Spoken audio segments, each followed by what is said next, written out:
জাতি একটা পরিবর্তন চায়, একটা নতুন বাংলাদেশ চায়, একটা চেঞ্জ চায়।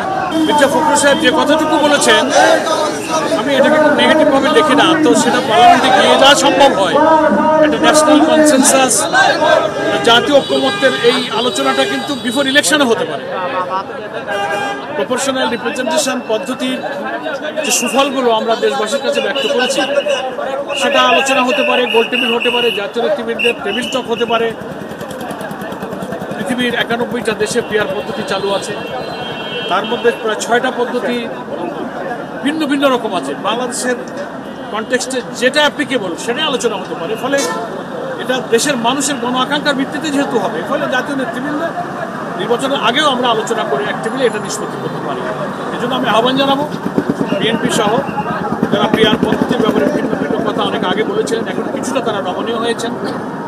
আমরা তাদের এই মানসিকতার জন্য তাদেরকে ওয়েলকাম জানাই এবং আমার মনে হয় যে একটা আলোচনার মাধ্যমে একটা গুরুত্বপূর্ণ ইলেকট্রাল সিস্টেম সম্পর্কে জাতি সিদ্ধান্ত নিতে পারে।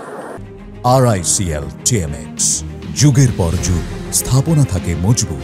জুলাই সনদের ব্যাপারে যারা একমত পোষণ করবে, আমরা তো আশা করি যে সমস্ত মেজর রিফর্ম কিছু কনস্টিটিউশনাল পলিটিক্যাল ইস্যুতে একমত হতে চেষ্টা করছে ঐক্যমত্য কমিশন, এবং 17 তারিখে এই জুলাই চার্টার একমত হয়ে গেলে এটার একটা সাইনিং সেরিমনি এটা অনুষ্ঠিত হবে জাতীয় সংসদ ভবনের দক্ষিণ প্লাজায়।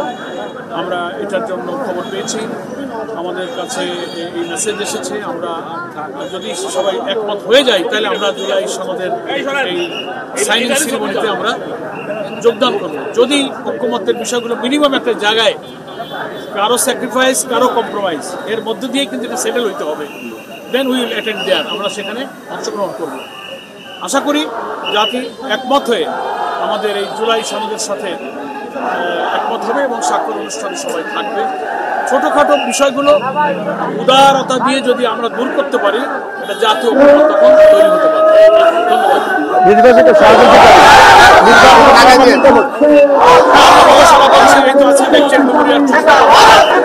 আমি সিম্পল একটু গণসংযোগ করতে এসেছি, হাজার হাজার লোক এখানে হয়েছে, আমরা ব্যাপক সাড়া পাচ্ছি।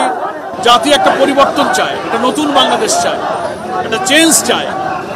একটা পরিবর্তনের বাংলাদেশের জন্য আমাদের ছেলেরা যে রক্ত দিয়েছে, 54 বছর পরে জাতি সেই গণ আকাঙ্ক্ষার প্রতিফলনের জন্য নির্বাচন নিরপেক্ষ হবে আশা করে, ভোটের মধ্য দিয়ে জনপ্রতিনিধির মধ্য দিয়ে একটা নতুন বাংলাদেশ, যেটা মানবিক বাংলাদেশ, ন্যায়ভিত্তিক বাংলাদেশ, যুবক কৃষক শ্রমিক সকলের মুক্তি হবে, বেকারদের কর্মসংস্থান হবে, শিক্ষা ব্যবস্থা নৈতিকতা উৎপাদনমুখী কারিগরি শিক্ষার মধ্যে দিয়ে নতুন দেশে আমাদের পৃথিবীর বুকে একটা মডেল দেশ হবে। সেই নির্বাচন সেদিকেই জাতিকে নিয়ে যাবে, আমরা সেটার ব্যাপারে হোপফুল, আমরা আশাবাদী। ধন্যবাদ।